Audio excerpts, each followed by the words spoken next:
diplomats push for talks at Geneva too. On the Syrian battlefield, radical Islamist fighters and Al-Qaeda-linked rebels continue to turn against each other for control of major cities. RT's Maria Finashna reports from the front line in the northern city of Aleppo. Some viewers may find the following scenes disturbing.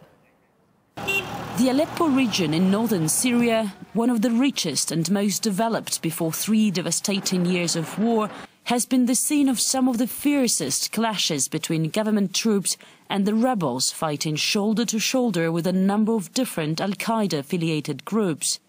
But now, a different sort of war is raging on the same battlefield.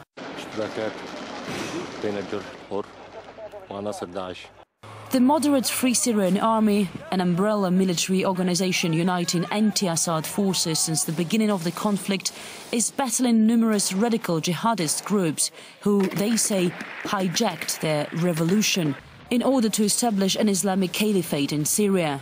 Don't stand. Do not stand up.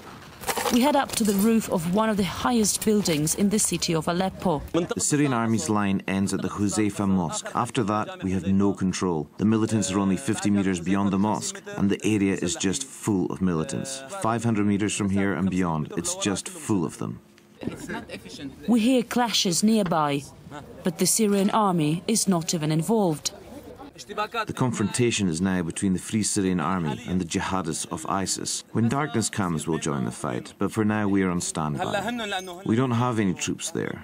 They are fighting between themselves for control.